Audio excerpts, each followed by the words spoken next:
So away from all of that conversation about politics to you, how are you surviving amid all of this, particularly because the realities of politicking is staring you and I in the face, i.e. inflation, the economic downturn.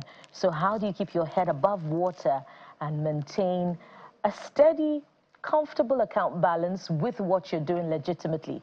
Let's have this conversation. And joining us on this segment, we have Monfik Ryan Abu. She's a LifeSync expert, coach, author, and founder, Ryan Inspires Consulting Limited. She's right here in our Lagos studio, looking resplendent in her attire. We also have, sitting right beside her, Mr. Ugochukwu Omeogu, the premium business strategist and mentor. He's also founder, Merignos Consulting and Mentoring. Is also here in our Lagos studio. Good morning, lady and gentlemen. Thank you so much for joining us. Good morning. Good morning. Thank you. Thank you for So let's start this way.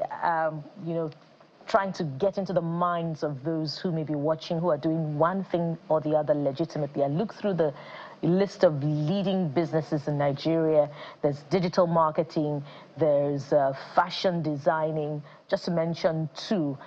But when you consider these business ideas as well, there are the obvious challenges in the way of those who may be trying to navigate and trying to keep their head above water and maintain some profit. What would you say to those who are in different businesses? I'm starting with you now, Monfik. What would you say to them at the startup level? About the things that they need to consider to steady their boat before they begin to make profit? What I would say to them is that they need to look at the value that they're creating. Because wealth is really about the exchange of value. It's not about money making, because you can make money and you can lose money. But wealth is about abundance of resources, of value creation, of opportunities for you to be able to earn money repeatedly over a long period of time. That's what wealth is. So what I would tell them is, what's the value that you're creating that makes you distinct or unique from the competition? What are you bringing forward that makes that will enable you to stand out above the rest? Then how dedicated and committed are you to the needs of your clients? Because some businesses, their follow-up system is not encouraging, especially in Nigeria. It's just about everything is transactional. But when you look at the value you're creating, you are considering the needs of your customers above all else. That follow-up will be front and center in everything that you're doing, and that value you're bringing will always make you stand out uniquely. And also, most especially, what is really your mindset about that opportunity or that thing that you're doing? Because for wealth to come, it's a mix of your mindset and your skill set. Then you need to have the right tool set to enable you to jet set to the wealth that you want to earn. So some of these things, or all of it combined, is what I would advise them to consider at this point of startup. It's not about just the product you have alone. It's about, does it meet the need in the marketplace? What's the unique value you're creating? And how committed are you to be able to do something to wow your customers and follow up with them when the need arises? Yes. Skill set, mindset, and the value. Those are critical tips. Yeah. But let's look at getting there in the first place. Some would say that you may not necessarily be able to steady your ship as an entrepreneur, but you have to first of all build the financial wherewithal as an entrepreneur, which is what Jeffrey, Kadi, and I are. Now, Ugochukwu, I'd like you to speak to that. Is that true? Where do you need to wait until you have the capital working as an entrepreneur first before you become an entrepreneur and be able to add all of those value that Monfik has talked about? Okay. Well, brilliant question. I think the problem is that a lot of entrepreneurs don't know that wealth is a science. It's not a guesswork. okay? It's just like you go to school for 5, 6 years to become a medical doctor, you go to law school to become a lawyer. It's the same way with wealth. When people start businesses, they don't get coaching, they don't get mentorship. They use their common sense without knowing that not business has to do with sophistication of knowledge. So first, it's about identifying that you have something to give first. It's not about how much you want to take from the market. It's about how much you want to give to the market. What are the gifts you have? What are the services you want to provide? Once you identify them, that gives you a posture to know that the market survives because you are there. That's the first instance. And the second instance is people think that money that they make is for expenses. Meanwhile, money that you make is to be multiplied before you spend it. So a lot of entrepreneurs are so passionate about making money, but in their mind, they think that if they make the money right away, they go into expenses mode. So many people have seen that I've complained about the economy. If I bring their bank statement, they have made so much money the last 5 years that if they had multiplied that money while they're making the money, they wouldn't have an issue at the present state.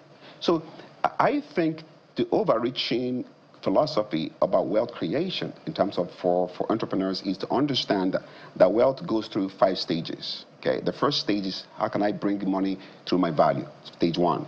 But when money comes in, you're not thinking about expenses, you're thinking about how can I preserve the money. That's the second stage. But most people don't go beyond the first stage. They make money, they spend it. They make money, they spend it. And then when situations change, they become desperate without knowing that situations will always come. So, but if you make preservations for the money, even when the situations come, you have enough to take care of it so that the situation will not last to the point that it makes it very terrible, okay? So if they understand that money is meant to be preserved and multiplied before you spend it, a lot of entrepreneurs won't have issues with what they're complaining at the material time that they're talking about it. So let's talk about, let's piggyback from where you landed, Monfik. Let's talk about what people can begin to do differently in terms of housekeeping. Because what he's primarily talking about is basic housekeeping, the books, whether it's the big boys will call it a statement of financial position, statement of profit and loss, statement of cash flow, all of the big grammar. But the small businessman is a different kettle of fish because it just wants to survive. So a lot of people now are just trying to get by given how harsh the economy is, and you're still telling them to preserve a few for the future. But I'm more concerned about transgenerational wealth, building from ground zero upwards to where it can be transferred from one generation to the other. So from where you sit, for businesses that are small and that are coming up, what are the basics they can do in terms of housekeeping in addition to what he has said that will keep them afloat, say, for the first milestone of 5 years? You need to really not just understand the service you want to render. You need to understand how to make, don't understand only I want to make money. You need to look at how can I make the money work for me. That's the main thing, really. So when you are in business and you earn something, how do you multiply that earnings? What kind of financial plan do you have as a person? Like he said, people make money, then they spend it. That's the average mentality. All of us have fallen guilty to it. When I was in the bank for 13 years, we earn and we spend. We earn and we spend. Most of us spend all the salary before it's payday. We do IOU, IOU, IOU before it's payday. So fundamentally, financial literacy is really what is lacking in the wealth building process. And financial literacy enables you to understand how to make money work for you, not just you working for money. So how to make money work for you, first of all, when you have made your money for the month, what percentage do you keep to learn about making money, first of all? How many people invest in personal growth and professional growth? Very few people. They say common sense is not always common practice. Like he said, most people think, I have this idea, I'm going into the market and I'm going to do this business. No, that's just a small part of the entire thing. You need to look at this, I have this idea, how do I build up on this idea? Because one idea stacks up into the next. That's one thing. Another thing, you need to know that the solution that you are providing, once you provide a solution for one person, it opens up more problems. Let's look at our phones, for example. both holding your phones. Now this phone, we buy the phone, the iPhone, we anticipate buying the iPhone. It's a huge investment. After you buy the iPhone, the body is made of glass most of the time. It's so fancy. You need to put what? A phone cover. Then you look at the screen, you need to put a screen protector. So what service are businesses offering? The average entrepreneur, how do you know that, okay, this service, I've provided it, but when I serve this customer and they're satisfied, they may need an enhancement, they may need a bonus, they may need an upgrade. Like us in the coaching space, we will come in with a simple product at first, maybe just one-on-one coaching. From there, we upgrade you to a full coaching program that you can be with us for a long period of time. Then we upgrade you to something else, mentorship and things like that. So when you look at how to make money work for you, learning, investing, financial literacy, and also knowing how to stock your products and your services so that you graduate an average customer that bought one product from you to now buy more from you, I think those are two avenues that will enable you to be able to really have that building up on your wealth portfolio over time. So what are the dashboard? Okay, in addition to what she's saying, yeah, I just want to add a question. I totally disagree. There's something like SMEs. I think there are no petty trading. There are petty traders. What do you mean by that? No trading is petty. Because for every donut you see a big factory. For Nestle, for every small business on the street, there's equivalent of that in multinationals. Yeah. So businesses don't fail, people fail. People don't fail, they just don't have enough knowledge to create the result they want. So when you say SMEs, somehow it constricts the entrepreneur to think that it's a small and medium scale business. But meanwhile, all the big businesses you see today started as small businesses. So your first step could be a small step, but your idea is a big idea. So I think the main challenge is to work on the mind of the entrepreneur to see that this little step should be about a big outcome. In that way, you take away the SME construction that limits the capacity of the individual to harness the big market. So that's a fundamental mindset that needs to be changed. For example, there are no bad businesses. There's only bad business orientation. The same business you complain that it's not working, someone else is making a kill in the same business. For every pure water you see on the road, like waterproof water, there's a Nestle beside it. It's the same industry, different orientation. So first of all, if the mindset of the entrepreneur is not taken care of, it doesn't matter the type of idea you give to the person cannot grow beyond the quality of the mind that he has. So are you saying it's guaranteed that the mindset is completely shifted? Yes. The business or whatever enterprise that person is involved in will succeed? Absolutely. Absolutely. Absolutely. That is debatable, by the way, but it's a position. Well, yeah, debatable, but let's now look at the next level from that, okay, which would be the tools that they need for positioning to get the required venture capital to scale up. And when you get to that level, there are a number of bottlenecks, from the banks, the high interest rate, the need for presentation of collateral, which some of these businesses do not have. And they may have that mindset that they require. Talk to them about how to navigate that. And while you're doing that, Monfik, this is for you now. I'd like you to also speak to those businesses that are getting the venture capital that is required to scaling up, and why are they getting it, so that those SMEs can be equipped with the knowledge that you say that they should seek. Yeah. So like you said, and I totally agree, everything starts with the mindset. I believe that wealth building is not about currency, it's about identity. So when it comes to venture capitalists, for example, I started my coaching business on zero. Like, I didn't have any capital, but I had an idea. And I was able to build up on that idea and create coaching programs. And I knew the value that I carried. So when I approach my clients, I come from that value creation piece.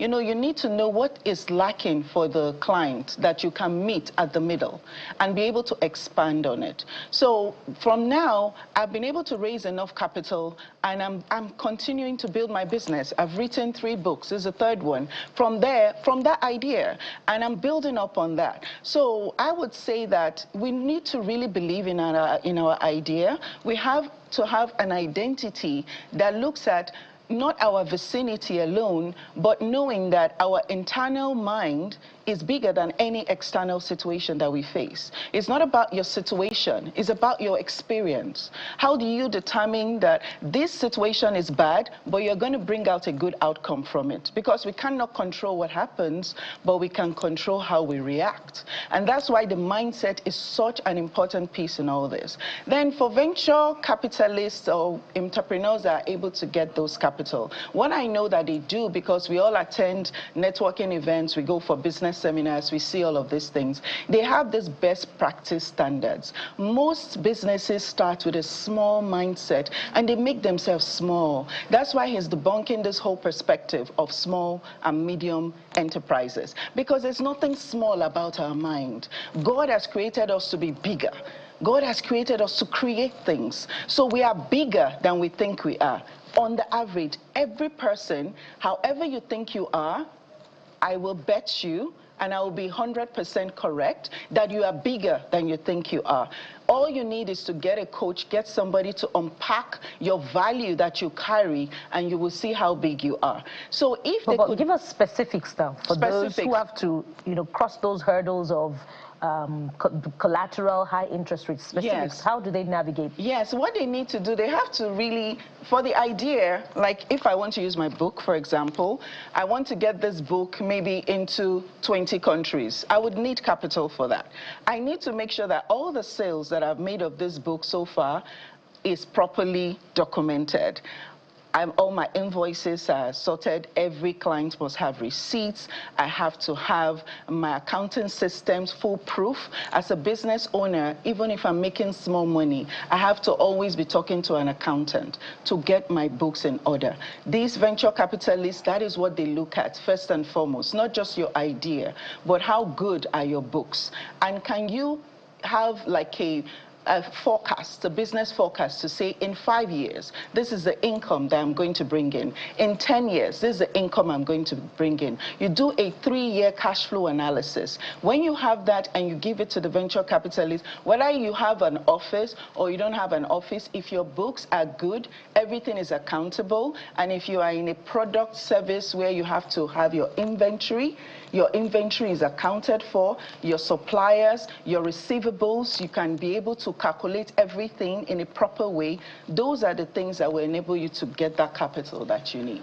Let's also expand the conversation. So let's agree that all the books are sorted to the extent of the knowledge of the individual involved in running that business. So let's take on a business, for instance, wholesale or maybe drop shipping, in that sense that has cut out inventory management. So basically sales and marketing, and there's so much noise. Cracking through that noise is a big question. So if somebody was to come to you and said, I have this idea, I've been running with it, and I can reposition the fortune of my business one way or the other, but what I find as a challenge is the marketing element to drive the sales I need.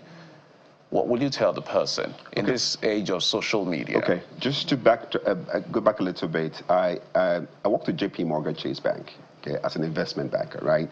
And we did a research, and we found out that as of 2004, 2005, we were recording about 13,000 Americans who are making $1 million for their first time. That's young, new startup, hitting $1 million, as their first break.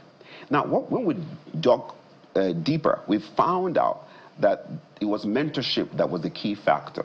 And we found that there was about 4,500 mentoring hubs in the United States. The reason that was because people who are successful in business will come back and help those who are starting. So what took Bill Gates 15 years can take someone 2 years to start, because mentorship closes that gap, okay? So, but the concept of marketing and sales, it's also misunderstood. When you talk about a product, a service, you are hawking, you're not making sales. But when you talk about an idea of why the product was built, you are selling. So you sell ideas, you hawk products. When people buy an idea of a product, they will keep on buying that product even if it changes the forms. For example, if you buy a Mercedes, 90% of the time you're not buying the car, you're buying the idea of what Mercedes represents. So you are proud of Mercedes, not because of... Sorry for cutting you. When people say, is it also wrong to have the motivation for going into business to be money. I just want to make money. Is there a crime in that? It's wrong, because money is only a measure of how much value has been exchanged. Because I doubt whether a lot of the people, some of the people we know, are really all together because they love all of us. If they love all of us, they are giving us these things free, yeah, right? Yes, money is an outcome for value exchange. So even if you love money, it's a shadow, because money was invented for the purpose of exchange of value. The reason why money came into existence is because value needs to be exchanged. So if you take away value out of the equation, money will not come. So it doesn't go to those who desire it, it only goes to those who create value. So once you talk about money, it's supposed to be an inevitable outcome for the purpose of exchanging value. Matter of fact, if your concept of money is not right, no matter how much you chase it, you won't have it. Every day people come out. Both the poor and the rich are working hard every day. But why is it that the rich have it? It's the same sun, the same moon that we are all under. So your concept of money will determine how much of that money you're going to have. If you see money as only a database to measure how much value is exchanged, you'll focus more on value and the money will come. So falling in love with money without understanding how it comes, we still won't make you get it. And I guess you also have to be passionate about that value. Yes. But you know, in order for this not to be an academic exercise, and your last word now, Monfig, I'd like you to speak to the other end of the challenge, which would be the enabling environment, and that's the responsibility of government. We had, you know, a caterer the other day in the food sector who said there are so many bottlenecks in terms of taxes, rates that they have to pay, and they've moved online because on ground it's not profitable. So those are the realities. Speak to people who may be in that value chain, to the government now, in terms of policy, as we wind down. Yeah. We cannot control what happens with politics, and I would say it more like an encouragement to the entrepreneurs out there. It's always a hope that the government considers the needs of the populace, but most of the time, as we know in Nigeria, and that's why a lot of people keep leaving the country, because those enabling conditions are absent. So I would encourage people to try to have that flexibility in their business idea and learn different ways that they can pivot and they can detour when necessary. They shouldn't be, nothing is cast on stone. It mustn't be this way or no other way, just like the caterer you're saying. She has now discovered you can actually cater online. There's a client I'm coaching now in my Monetize Your Skills program who he's a caterer, and she was a stay-at-home mom, and now I've been able to plant those seeds in her to understand that she carries value. And that soup she's been cooking for her husband for free for 10 years, she's now making money on it, off of it, online. And she doesn't even have a kitchen, industrial kitchen, nothing. She's operating from her small kitchen in her house. We need to be open to try to pivot. A lot of people, especially women, we treat our businesses like it's our baby. It's like I can't hand somebody my baby. It's precious to me. No, a business is an entity separate from you, separate from, it's in abroad. Like I lived abroad for like 7 years and I ran my business there. Correct. It's a different entity on its own. It has nothing to do with me. So if you look at it that way, to say in this entity, me now, if I'm going somewhere and I see a blockade, am I going to, you know, hit it deliberately, or am I going to pivot? So we need to always be open to pivoting. That's one thing that I would always encourage people. It's not one thing. There are multiplicity of things that you can do. Our potential is very, very vast. You need to always be open to that fluidity. When you look at your circumstance, you walk through So it. lifelong tips that you both have shared, Thank and you know, we can play back this time and again to remind ourselves as we go along in business. Thank you so much. We've been talking with Monfig Ryan Abu. She's a LiveSync expert and founder, Ryan Spires Consulting Limited. We've also been talking with Ugochukwu Omeogu, premium business strategist, mentor, and founder, Marignus Consulting and Mentoring. Thank you so much. Thank you. Appreciate for coming on the program. Thank you, Bukola. Thank you, Geoffrey. Thank you, Geoffrey. There's more building to come on the program. This time we dig into the creative sector. Stay with us for this important conversation. We'll be right back.